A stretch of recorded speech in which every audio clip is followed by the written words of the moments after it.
bueno, nos está indicando ya el equipo de producción, nos está indicando de que vamos a dar inicio, podemos dar inicio, así que les pedimos a todos, estamos haciendo esta transmisión desde varias páginas.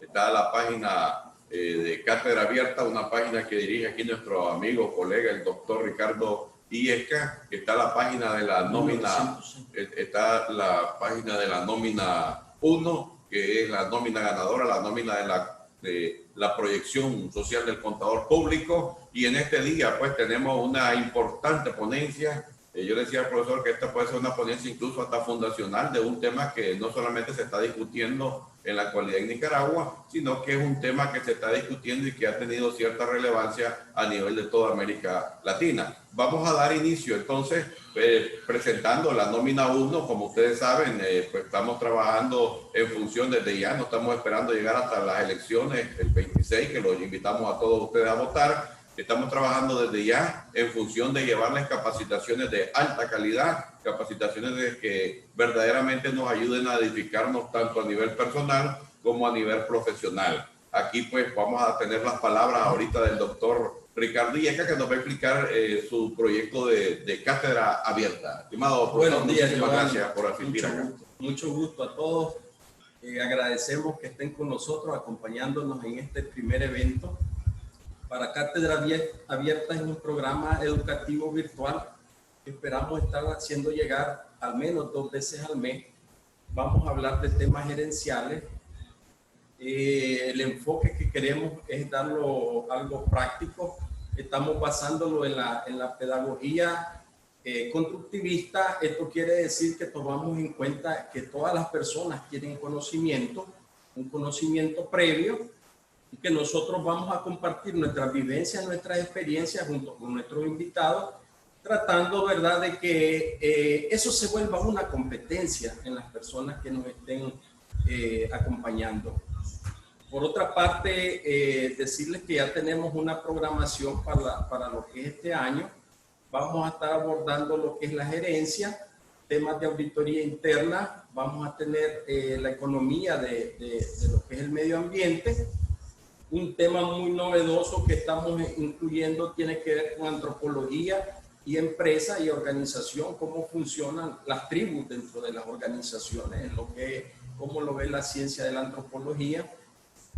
Finalmente, vamos a estar hablando también sobre diagnósticos empresariales y muy probable tengamos también la participación de un experto en lo que es las NIF. Cátedra Abierta, este es su primer programa. Hemos tenido bastante muestras de aprecio que nos han escrito de Colombia, de Perú, de Ecuador, de Panamá, de Honduras, de Guatemala. Sabemos que nos están viendo en Miami, en New Jersey también, a quienes les enviamos saludos. Esperamos que este evento pues llene las expectativas.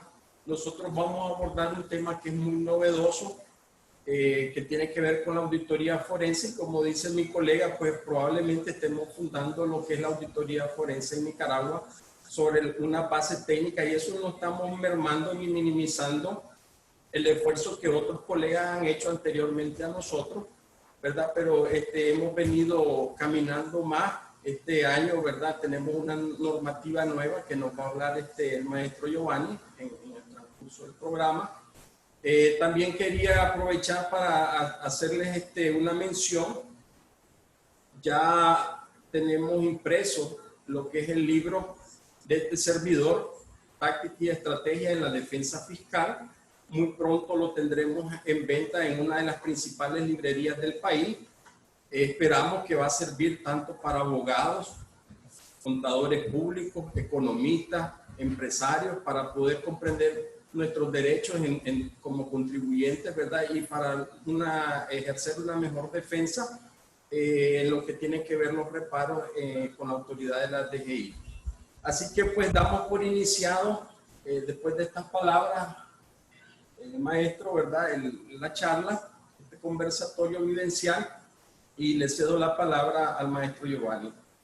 Bueno, después de escuchar, pues nosotros apoyamos todas las iniciativas educativas. Uno de los propósitos de nuestra nómina y del plan de trabajo que nosotros estamos desarrollando es el desarrollo de todas las competencias que tiene que ver con los contadores públicos. Así que vamos a entrar en materia lo de la auditoría forense. Por acá le vamos a pedir al equipo de producción, vamos a iniciar la presentación del día de hoy.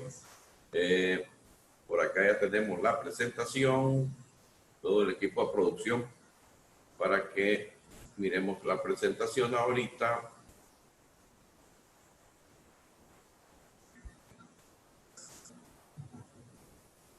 Y bueno, la primera parte que tenemos acá en la exposición de hoy, pues la auditoría forense, peritaje contable judicial.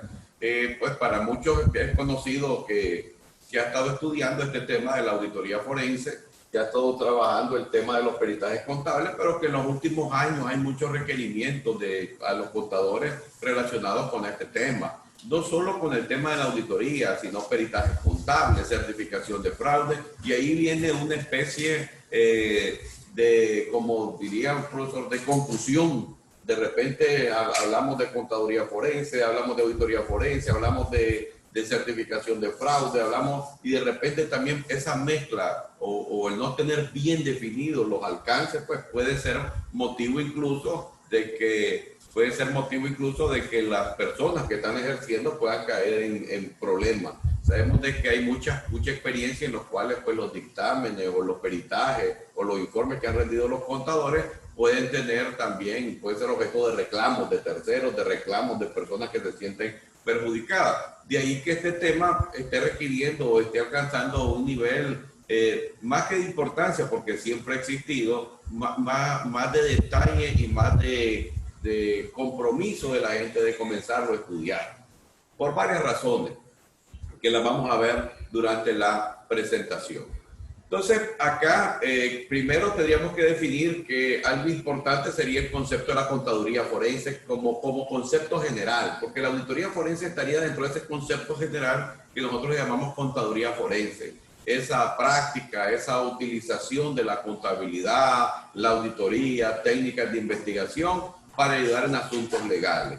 ¿Y por qué hablamos nosotros de contaduría forense? Hablamos de contaduría forense porque, como diríamos, vamos a presentar información ante un foro, puede ser un juzgado, puede ser en la sede civil, decíamos, puede ser en la sede penal, puede ser en la sede contenciosa administrativa, pudiera darse ese caso, pudiera darse el caso también en sedes tributarias, ¿ya? Es decir, la prueba pericial contable, los servicios de la contaduría forense no se limitan exclusivamente a cuestiones de fraude, sino que es un tema más amplio. Acá en Nicaragua, por ejemplo, en los últimos años incluso se ha pedido mucho las compañías aseguradoras cuando van a resarcir los daños, van a pagar las pólizas por daño de inventario, piden, ¿verdad?, peritajes contables, y ahí estamos hablando que se va a contratar a un contador público, a un CPA, que obviamente tenga esa expertise.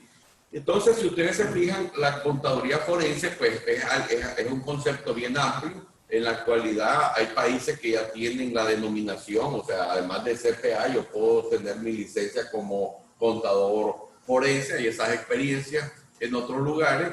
Y como decíamos, es la acción pues de identificar, registrar, clasificar. El conocimiento base es la contabilidad, pero mezclado con otras técnicas de investigación que pueden ser desde técnicas de investigación criminal, técnicas de investigación de computación forense o de tecnología de información forense. O sea, ahí mezclas cuestiones, tanto tu conocimiento base, que son la contabilidad, con otro tipo de conocimiento y sobre todo una perspectiva legal. Porque incluso nosotros como auditores trabajamos el tema de la evidencia en las auditorías financieras. Nosotros siempre hemos hablado de aquello de que, bueno, el auditor debe tener evidencia suficiente, competente, pertinente y adecuada de auditoría. Pero cuando hablamos de contaduría forense, el concepto, más que de evidencia, el concepto se vuelve el concepto de prueba en materia legal, que el doctor pues lo va a explicar con anterioridad, está dando lo que le llamamos la introducción al tema y a los subtemas que vamos a estar abordando. Entonces, eso debe quedar claro. Y un punto importante para todos los contadores que nos están escuchando, porque sabemos que hay muchos contadores que están conectando en este momento, un punto importante es que sepan identificar también el tipo de servicio que yo le estoy haciendo o que yo estoy proporcionando, me están contratando, para poder definir con qué normas lo vamos a trabajar. Luego, en estos minutos preliminares, ¿verdad? Han habido algunos acontecimientos que nosotros consideramos importante mencionar. El hecho de que el Instituto Estadounidense de Contadores, o el Instituto Americano, como lo hemos conocido siempre, de Contadores, haya emitido una normativa para servicios forenses.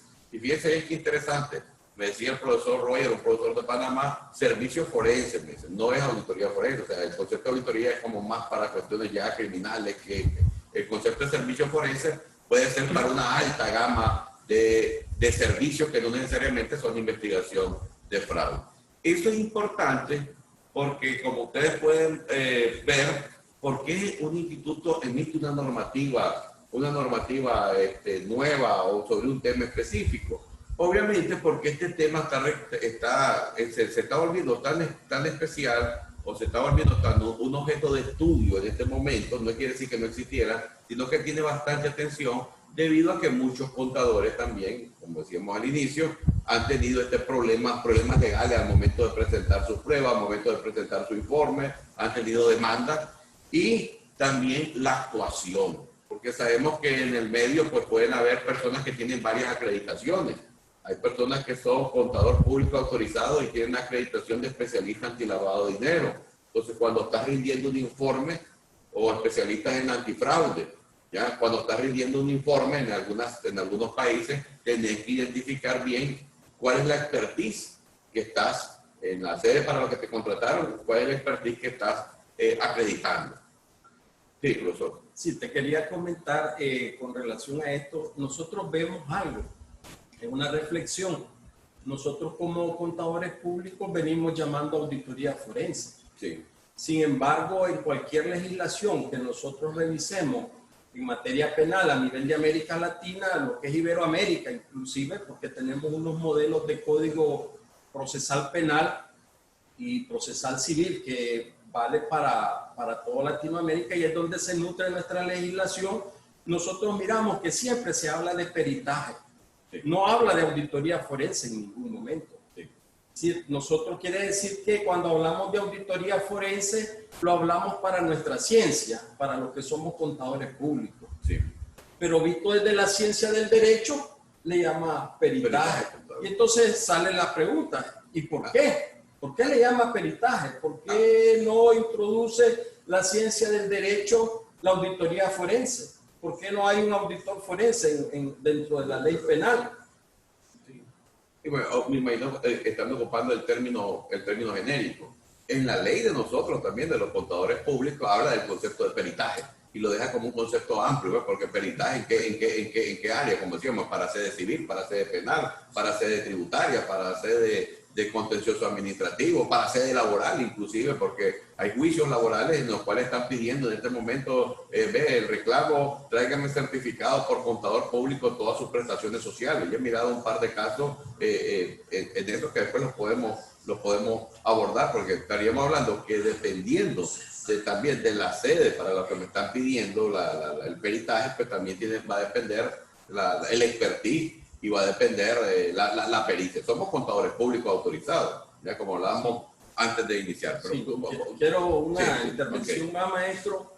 Sí, para quienes nos están acompañando en América del Sur y América del Norte, decirles que estamos en Managua, Nicaragua, sí. ¿Verdad? Eso es bien importante por el tipo de normativa legal que podemos mencionar, pero vale la aclaración en el sentido de que tenemos casi que una internacionalización de lo que es la legislación penal, que sería en todo caso dentro de la labor de peritaje una de las más complejas, y que pudiera resultar compleja. ¿Por qué? Porque pudiera resultar si hay una mala práctica del CPA en que una persona pueda ser privada de su libertad. Imagínense, ya no es tanto que si uno pierde sus bienes patrimoniales como contador por una mala práctica, es que una persona se puede gastar un par de años de su vida privada de la libertad por un mal trabajo profesional, y eso es lo importante.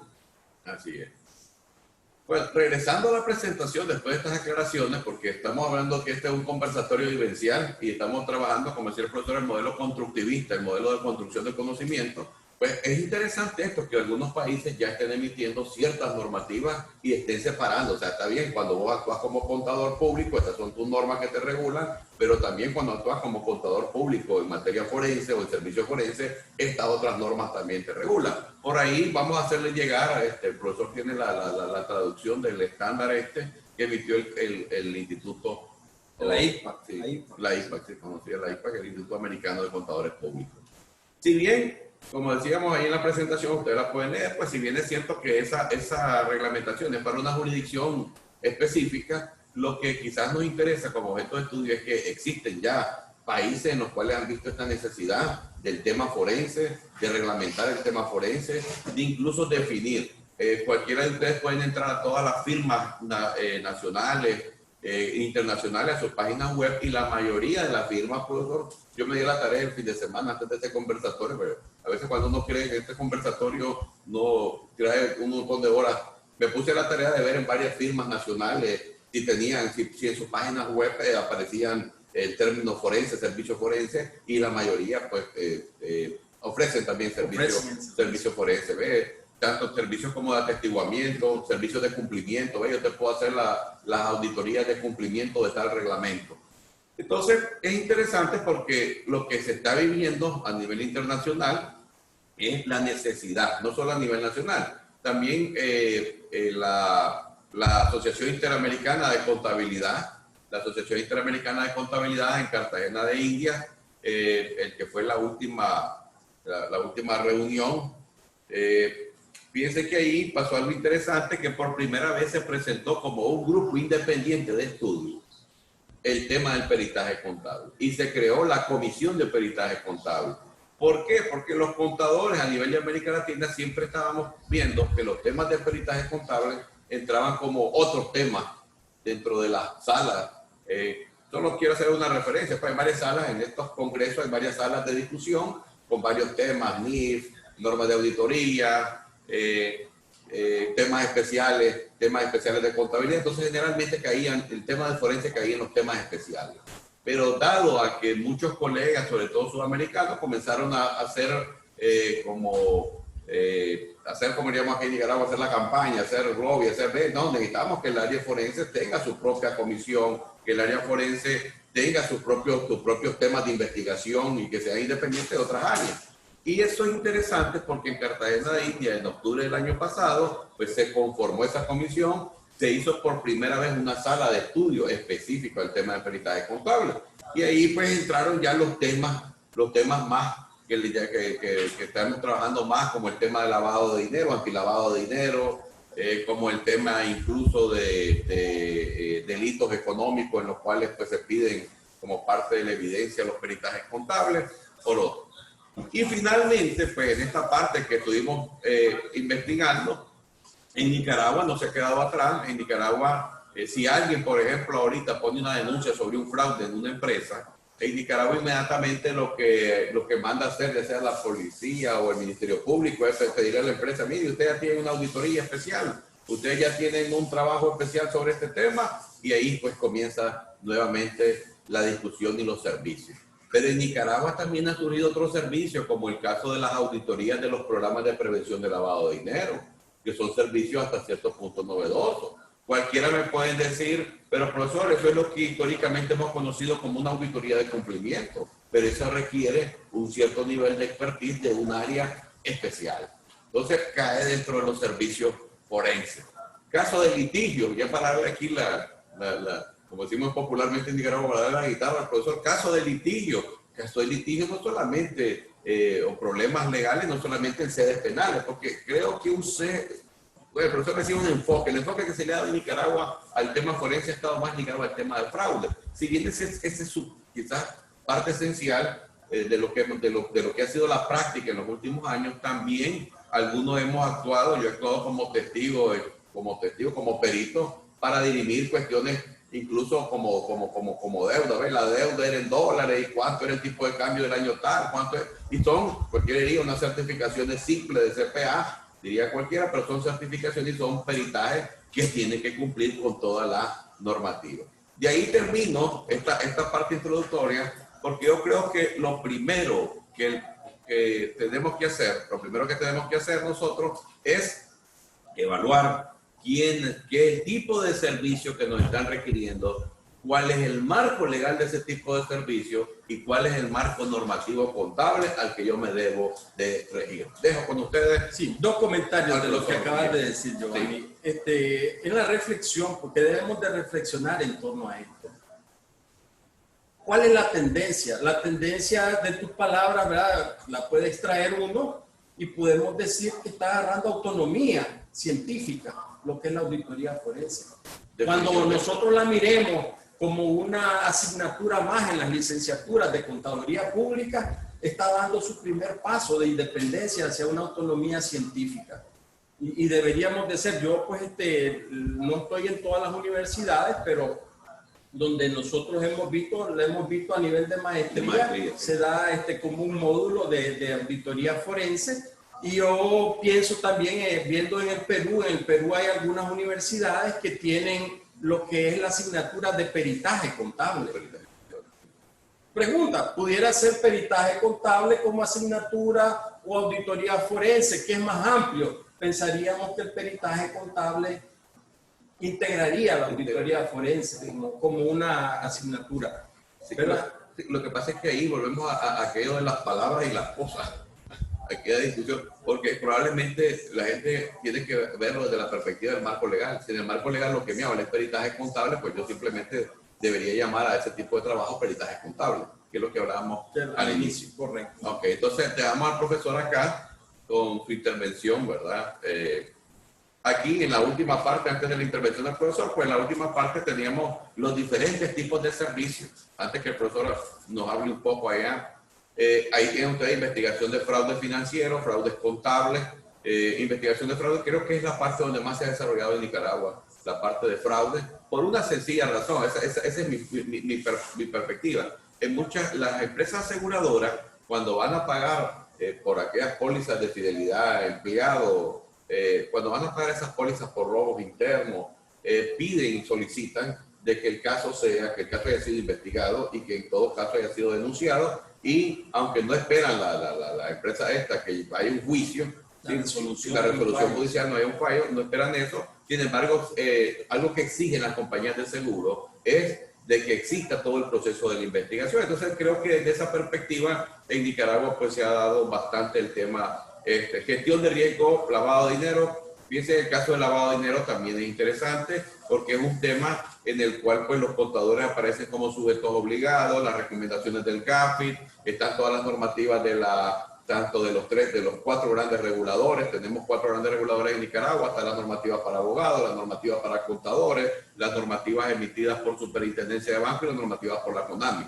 Hablo de esto porque vuelvo y repito, cada quien tiene que ver cuando ahí me contratan cuál es el marco que me está aplicando, okay, cuál es el marco que me está regulando. Servicios de cumplimiento, hay asesoría para cuestiones de cumplimiento, que ya lo estamos hablando, y apoyo en resolución de disputas y litigios, que también puede ser en aquello de arbitraje, no necesariamente puede ser utilizada allá en sede judicial, sino que también se puede dirimir, vamos a hacer una división patrimonial, la herencia que nos dejó. Yo me tocó alguna vez un caso de esto, la herencia que dejó el papá, dejó la empresa, cómo va a ser repartida la empresa, y los herederos pues necesitan saber cuál es el balance y cuál es, y necesitan ahí la intervención de alguien que los asesores. Podríamos decir que esos también son tipos de trabajo forense. Así que aquí dejamos al profesor con el tema específico de peritaje. Sí, gracias Giovanni. Antes de entrar en materia, quisiera hacer referencia a un par de puntos que tienen que ver con el estándar de servicio forense. Sí. ¿Qué nos pide el estándar de servicio forense? Algunas cualidades del contador público autorizado, del auditor, que ya la mirábamos cuando mirábamos las normas de auditoría generalmente aceptadas, hacen mucha luz y varios kilos. También teníamos menos barriga entonces. Sí. ¿Y qué doctrina que viene de los años 30 del siglo pasado? Sí, que nos hablaba del cuidado profesional, de la diligencia profesional. esa experticia que debe de tener el CPA, el olfato, decíamos nosotros como auditores. Eso es algo que esta norma pide. Nos da algunas cualidades que tienen que ver juicio profesional. Y aquí en el juicio profesional nos lleva a reflexionar, y te lo hemos hablado, maestro, con relación, ¿qué debería de dar un perito? ¿Una opinión o unas conclusiones?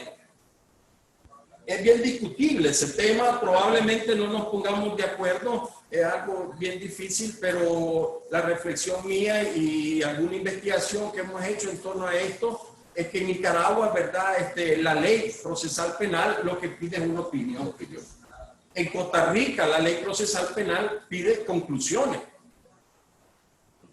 En México pide opinión. Entonces es variado. Si uno consulta las diferentes legislaciones, vas a encontrar que en unos lados es conclusión y tenemos alguna falla de producción ahí, ¿no? ¿Estamos bien? ¿Se nos fue la señal o estamos bien? Ok, seguimos. Disculpen la interrupción. Entonces, ¿cuál es la opinión? ¿Por qué nosotros llamamos opinión en nuestro informe? Porque está revestida de subjetividad para que se entienda que es un juicio profesional. Cuando hay conclusiones no hay subjetividad. Nosotros, solo agarramos la premisa menor, premisa mayor nos lleva a una premisa final a la cual le llamamos conclusión. Así funciona dentro del método deductivo. Entonces, la ley acá, cuando nosotros hacemos una auditoría forense, llegamos a unas conclusiones, no opinamos. El estándar que hablaba de los servicios forenses prohíbe la opinión, prohíbe que el contador dé una opinión. Debe de tenerse en cuenta que este es un marco de referencia técnica. Estamos hablando, ¿verdad? Que si lo observamos, pues podemos tener un mejor resultado en nuestro trabajo. Ahí se puede derivar, profesor, cuando queremos extrapolar opinión en auditoría financiera con quizás opinión para este tipo de casos.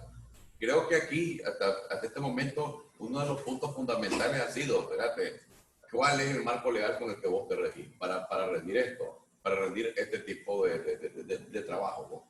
Y eso va a depender también de la terminología que vos utilicés. Cuando nosotros hablamos de opinión en la auditoría financiera, recuerden ustedes que es una opinión de la razonabilidad.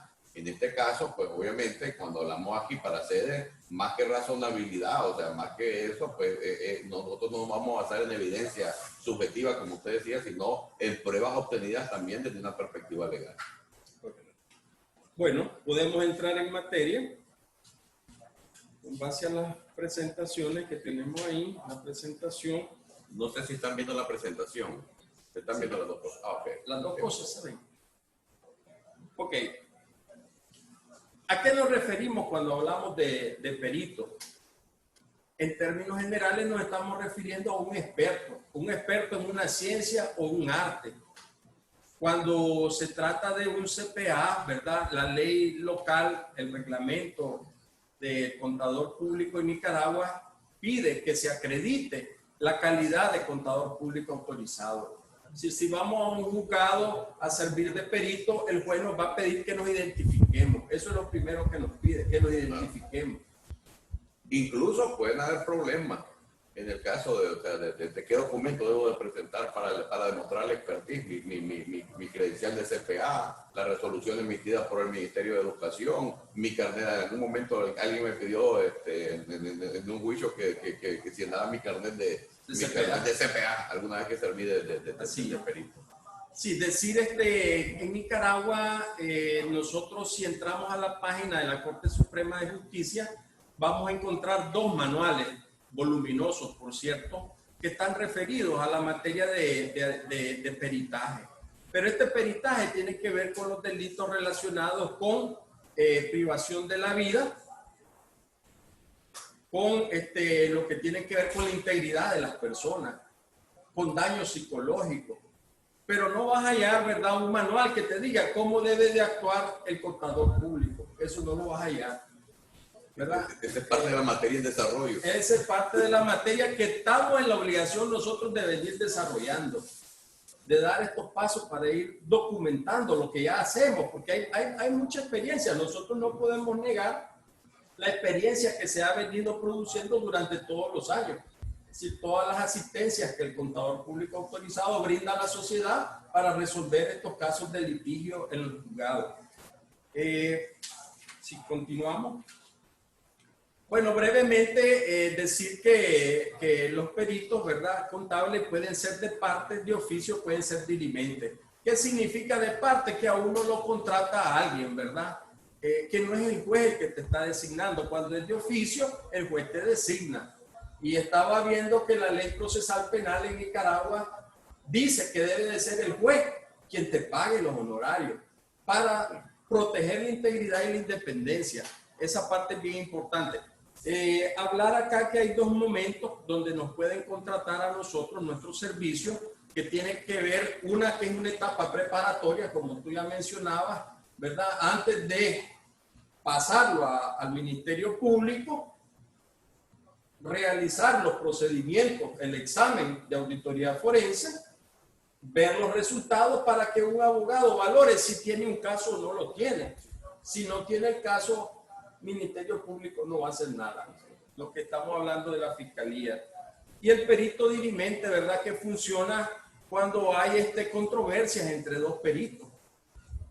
Sí. Él viene a dirimir la discordia. Es un tercero dirimente. Ahí es interesante uno de los conceptos que incluso usted lo trata en el libro Táctica y Estrategia, que es la teoría del caso. Porque puede ser de que tengamos un caso, pero puede ser que sea un caso de mala administración, puede ser un caso de desorden administrativo, de falta de control interno, pero no necesariamente sea un fraude.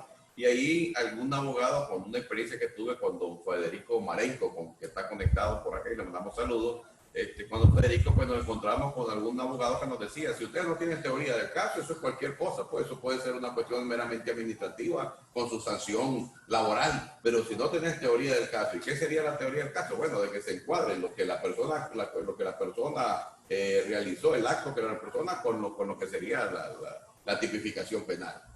Sí, evidentemente la teoría del caso aborda tres dimensiones, lo que es la parte fáctica, que son los hechos, la parte del fundamento legal y la parte probatoria. Si usted tiene hechos y usted tiene fundamentos legales, pero no tiene cómo demostrarlo, usted no tiene un caso. Así es visto, ¿verdad?, desde el punto de vista de la teoría del caso en materia penal. ¿Puede darle, maestro?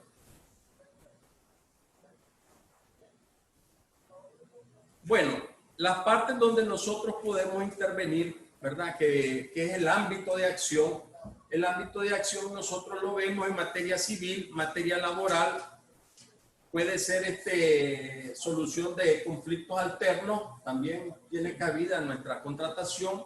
En la parte penal, que yo digo, ¿verdad?, que es la parte tal vez más delicada y por eso es que le damos un mayor énfasis. Decir que acá en lo que es la legislación procesal civil de Nicaragua, para poder demandar lo que son acciones dinerarias, lo que es una obligación de dar, ¿verdad?, se requiere también la pericia contable, se requiere que un contador certifique la cuenta.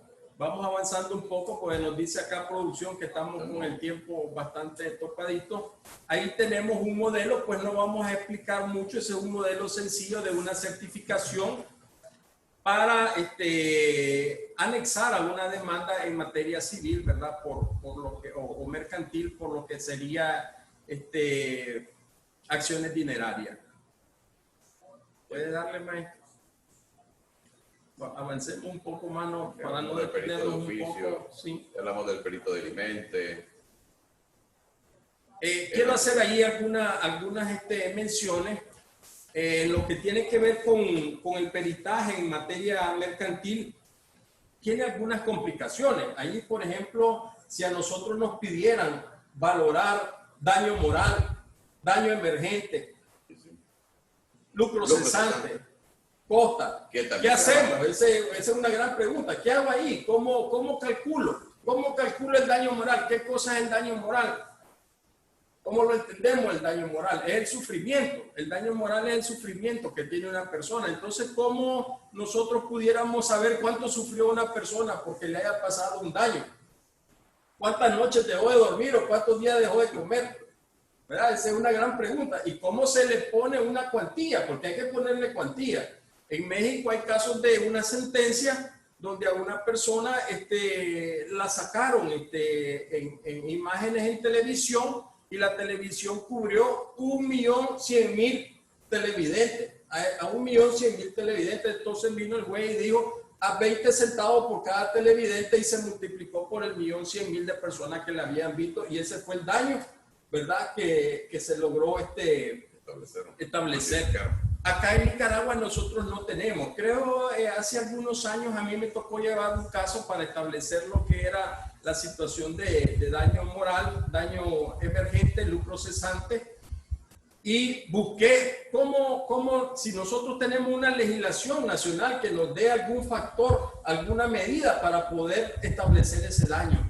Pues honestamente les digo, en lo que fue mi investigación no pude obtener ningún dato, pero sí puedo establecer, ¿verdad?, de que en México existe jurisprudencia en torno a cómo se calculan estos daños. Lo otro que tiene que ver con las quiebras es otra parte bastante interesante donde nosotros podemos participar. Una quiebra fraudulenta, la quiebra negligente, porque generalmente nosotros hablamos de quiebra en términos genéricos, como quebró por cesación de pago, pero lo que motivó pudo haber sido una quiebra negligente o bueno, en este caso también una quiebra dolosa, una quiebra fraudulenta. Así es, nosotros no le hemos agregado el adjetivo todavía, si es dolosa o es culposa. Ok. En esta parte, ¿por qué auditoría forense? ¿Qué significa forense? Significa foro, y foro son los juzgados, es la plaza pública donde se discute un asunto.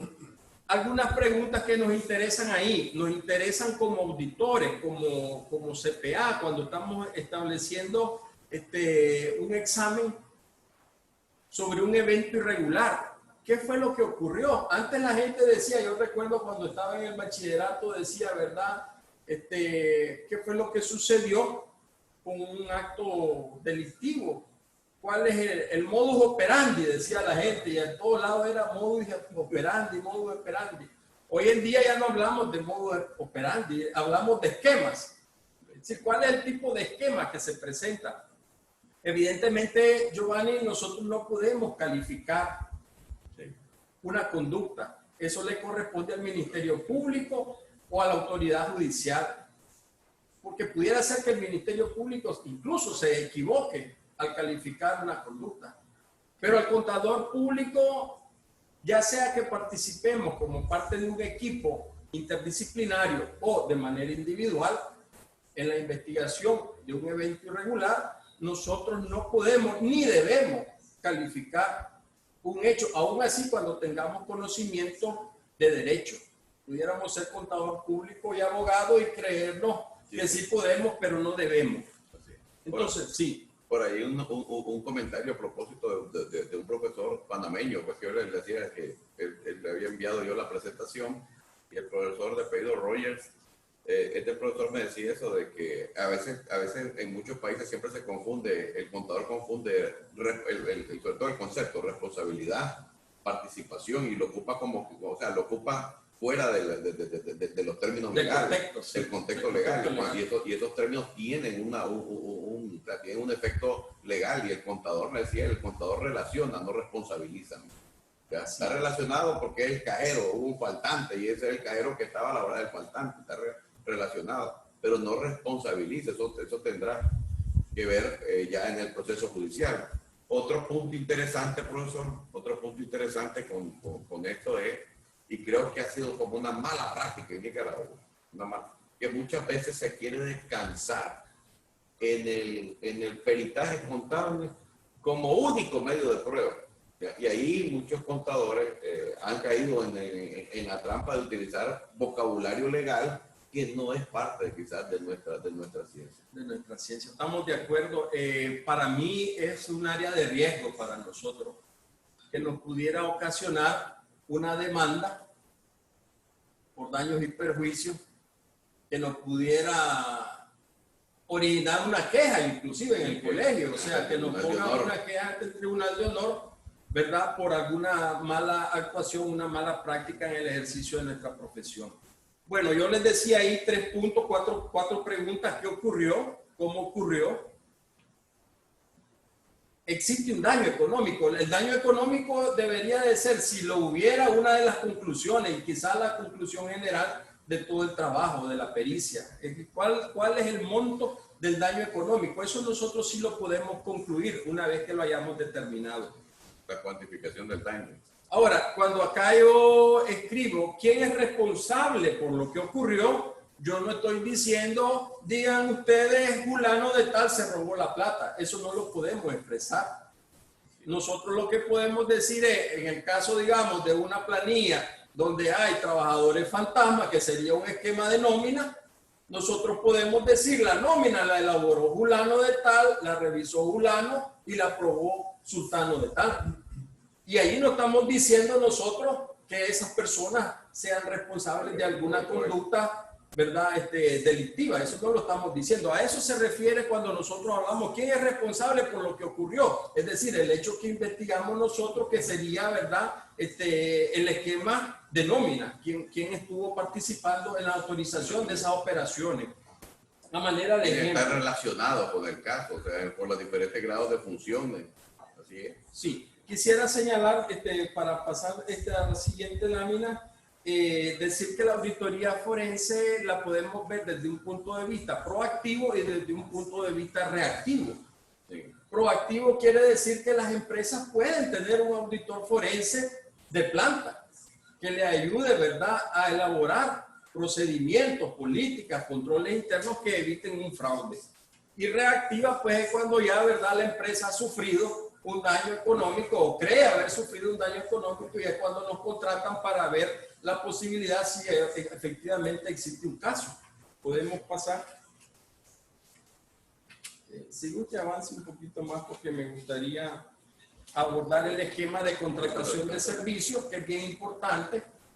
Acá esto no está sacado de ningún libro. Esto es de la experiencia, ¿verdad?, que nosotros tenemos. Nosotros consideramos, ¿verdad?, que hay un gran riesgo. En principio, la auditoría forense, uno debe de tener alguna determinación y un valor para hacer ese trabajo. Honestamente, no cualquiera lo hace.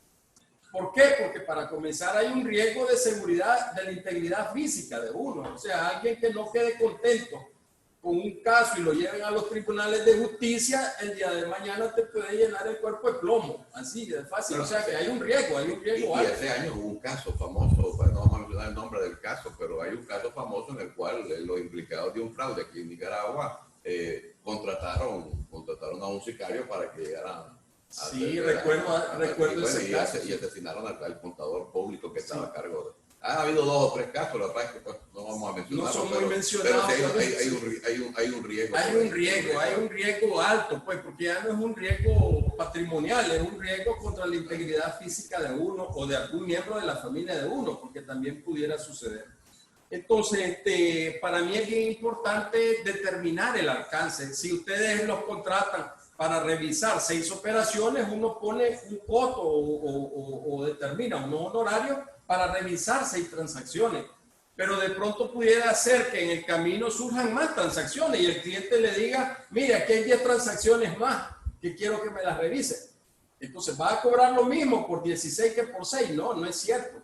Debería de haber, como va a haber más inversión de tiempo, va a haber más trabajo, debería de haber un incremento en los honorarios. Después lo de las audiencias también, que un juicio puede... Yo recuerdo un caso que me tocó ver, en el que a mí me citaron a 5 audiencias y siempre suspendían la audiencia y yo tenía que estar ahí, se suspendía la audiencia del acto. Pues, fulano de tal me interpuso un recurso o interpuso un documento ahí que está enfermo y no puede venir, entonces se reprograma la audiencia. Entonces, ese tiempo uno tiene también que estar claro en una de las cláusulas del contrato. Sí. ¿Cómo se administra eso? Al menos desde mi experiencia, ¿verdad? Nosotros cobramos por día, por audiencia. Es decir, si usted va a 3 audiencias, usted va a cobrar 3 audiencias. Y eso debe de quedar establecido en el contrato. Nosotros cobramos un número de audiencias. Si las audiencias pasaran de más, ¿verdad?, también el cliente tiene que estar en conocimiento de que eso genera una carga o una factura adicional.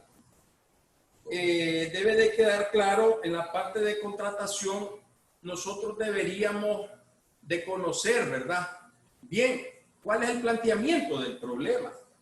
¿Cuál es la situación para que nosotros fijemos cuál es la inversión de tiempo que vamos a realizar? Ahí puede haber un problema cuando son casos de delitos continuados, es decir, una misma conducta que alguien no la hizo en un periodo contable, pues se trasladó del periodo contable o la conducta viene de hacía 2, 3 años, o sea, que a veces es bien difícil establecer los periodos que vas a investigar. Comenzaste investigando un caso por 3 meses, donde estaba lo que la gente descubrió inicialmente, pero luego te das cuenta que eso viene un caso que va de varios periodos. hacia atrás. Y a veces es difícil cuantificar también eso, la inversión de tiempo. Sí, por eso es bien importante dejar establecido en la oferta técnica económica y dejarlo establecido también en el contrato. Hay 2 cosas más para cerrar esta parte del esquema de contratación. ¿Cuántas veces nosotros nos vamos a reunir con el abogado que esté a cargo del caso? ¿Cuánto es dentro de la propuesta económica? ¿Cuántas visitas tiene derecho el cliente a que nosotros le hagamos, verdad, para reunirnos con su abogado? Pudiera ser un límite de 3 entrevistas, no necesariamente, verdad, quedarnos con una sola. Después de esto si hubiese la necesidad de tener declaraciones notariadas, entonces esas declaraciones notariadas tienen un costo y habría que ver si la pone el CPA con su asesor legal o si la pone la empresa con sus asesores legales. Después en la próxima lámina nosotros vamos a ver ahí lo que estamos acostumbrados a ver en todo proceso de auditoría: planeación, ejecución e informe. Solo que aquí agregamos una 4ª fase. ¿Cuál es la 4ª fase? Asistir al juzgado en calidad de perito. Y ese es el costo que estamos hablando adicional, ¿verdad? Que nosotros debemos de contemplar. Bien pudiera ser que usted no vaya, porque si al finalizar el trabajo no hay un caso, simplemente se va a archivar su informe. ¿Sí? No va a proceder, el abogado le va a decir: aquí usted no tiene ningún caso, archívelo, ¿verdad?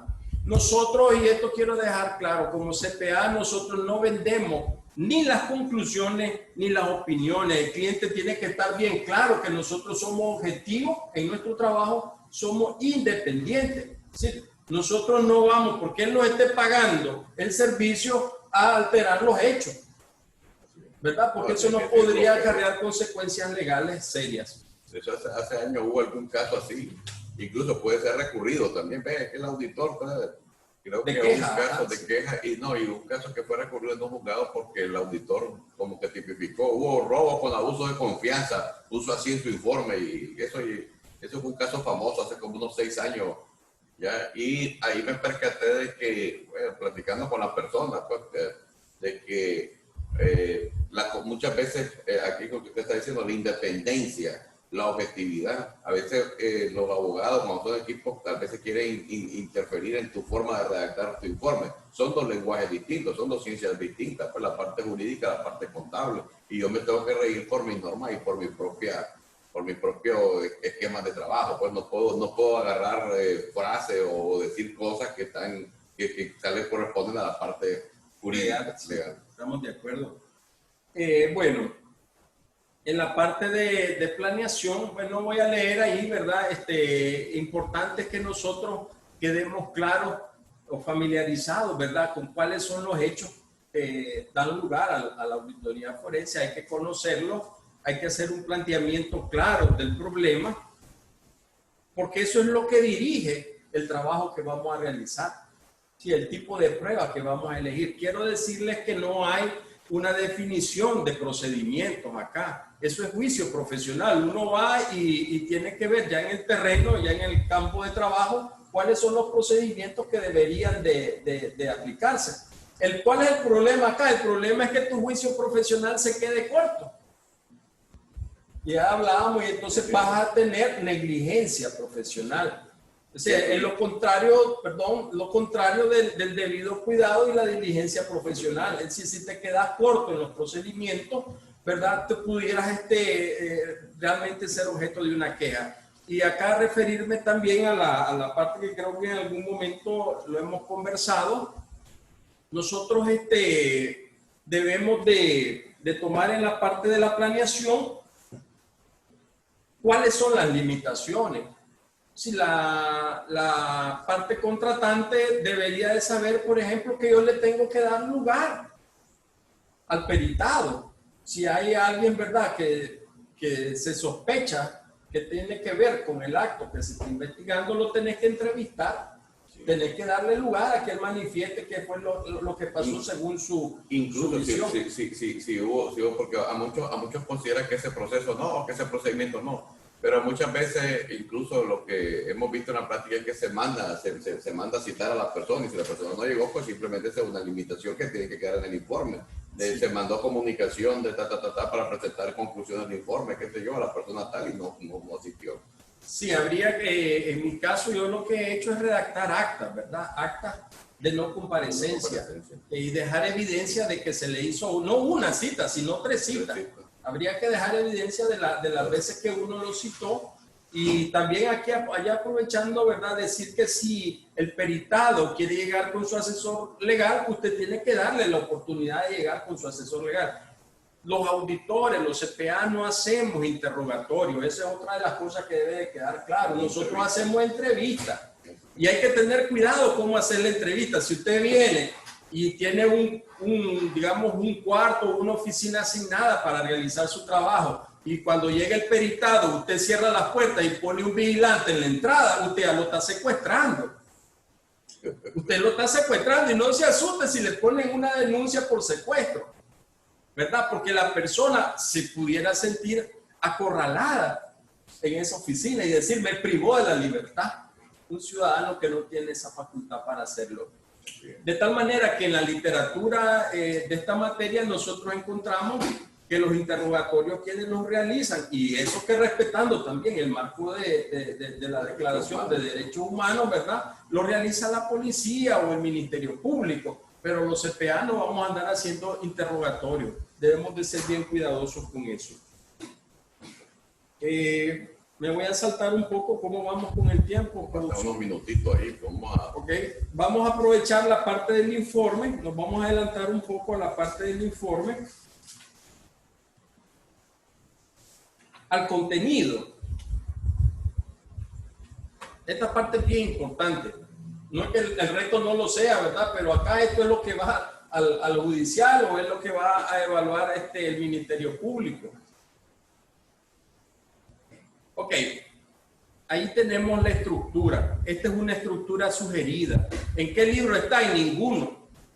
Si ustedes buscan, no lo van a hallar. Ni el mismo estándar de servicio forense provee una estructura o un modelo de informe. Quiero referirles que en la legislación de Costa Rica, el Código Procesal de la hermana República de Costa Rica, en el artículo 411, ahí nosotros encontramos cuál es el contenido del informe pericial, dice este artículo. Una relación detallada de los elementos recibidos, la identificación del problema objeto de estudio. Nosotros debemos de quedar claro cuál es el problema que se debe de investigar. La motivación o fundamentación del estudio realizado. Motivación o fundamentación. Quiere decir que nuestro informe, y eso es lo que hace la diferencia con un juicio profesional y un juicio de valor. Un juicio de valor no tiene motivación, no tiene fundamento. Como diríamos en el barrio, es cuecho. Si usted viene y dice, pasó esto y esto, y usted no tiene evidencia, usted no es un auditor forense, usted es un cuechero. Eso es lo que es. Sí, perdonen la palabra, pero hay que llamarlo como es. Entonces, lo que la norma manda es que el informe sea motivado, sí, sea fundamentado. En Nicaragua, nosotros en nuestra legislación procesal penal no aparece cuál debería de ser esa estructura. Entonces, en la práctica, pues este servidor, cuando le ha tocado asistir en calidad de auxilio, ¿verdad?, al juez, con algún peritaje hemos nosotros tratado ese tipo de esquemas que tenemos ahí. Voy a decir acá, hay una unión. El estándar de servicio forense dice que no se puede opinar, pero tampoco es un trabajo bajo procedimientos convenidos. Es que esa es la otra cosa. Lo que pasa es que ahí es interesante lo de procedimientos convenidos. Me lo explicaba un profesor puertorriqueño. que cuando uno dice procedimiento convenido en un peritaje, lo peligroso es de que el procedimiento convenido se pusieron de acuerdo. Y cuando hablas de pericia es que vos vas a hacer los procedimientos que vos considerás lo necesario en esas circunstancias para poder formarte un juicio. Entonces, como que es el uso del lenguaje. Procedimiento convenido es que el dueño de la empresa me contrató, me hicieron un fraude, pero yo quiero que me haga esto, esto y esto. Entonces, eso me decía, a la hora de un juicio puede ser objeto de un incidente, de aclarar, entonces este es un peritaje, este es un procedimiento convenido, está bien porque ha llegado, pero como el procedimiento convenido, la misma empresa es la que le dijo qué es lo que iba a hacer, ¿ya? Y no él se formó, o sea, hasta qué punto era independiente. Bueno, ese, como diríamos, no es un campo más bien de un incidente legal a la hora de un juicio, mencionar lo de los procedimientos convenidos para un peritaje específico. Sí, yo diría, porque acá debemos de valorar cuál es el marco normativo que utilizamos. Así es. Es el marco. ¿Hay algún marco normativo? No, ya solo hicimos referencia al estándar del servicio forense que no lo dice. Por eso es importante lo que usted menciona en su lámina ahí de la base contractual. ¿Para qué me contrataron? ¿Ya? ¿Con qué normas trabajé? ¿Ya? Porque también, por ejemplo, hemos mirado casos de que hay gente que realicé mi trabajo de acuerdo con normas internacionales de auditoría, y las normas de auditoría son para trabajos de auditoría financiera. ¿Ya? Y entonces a veces eso ya puede motivar un incidente y de que tu dictamen, tu pericia sea objeto de una discusión, incluso sea objeto de que lo voten en una corte. Sí, puede ser recusado. Puede ser recusado. Ok, decir acá dos cosas que a mí me resulta bastante lógico. Nosotros, si buscamos lo que es procedimientos convenidos, no hay conclusiones. Más bien hay un párrafo que dice, fórmense ustedes sus propias conclusiones. Pero el juez quiere saber tus conclusiones o quiere saber tu opinión. Entonces, ¿cuál es el marco? Fíjense bien, ¿cuál de las normas internacionales de auditoría o trabajo para atestiguar tiene conclusiones? La 2410 tiene conclusiones. Tiene conclusiones, ahí te dice. Yo pienso que... ¿Por qué trabaja de atestiguamiento? Sí, es trabajo de revisión, es un trabajo de revisión. Y si usted viene y ejecuta procedimientos, esos procedimientos al final llegan a una conclusión. Lo tienen que llevar directamente a una conclusión. Yo pienso que como no tenemos ese marco técnico de referencia, nosotros podemos, ¿verdad? Prácticamente hacer una mezcla de lo que podría ser ese marco de la 2410 más el marco que está reflejado en los procedimientos convenidos, pero para elaborar el informe, no para hacer el trabajo. Y como usted dice, maestro, usted tiene toda la razón. El informe puede ser recusado porque usted dice, nos pusimos de acuerdo para hacer los procedimientos. Y hay que tener cuidado en eso. Se va a aumentar ahí, en este caso, la independencia del... Se podría recusar al perito. Pero como pueden ver, todos los que nos están escuchando están conectados alrededor de unas 40 personas que están conectadas en este momento, más de 40 personas que han estado conectadas, interesadas en el tema.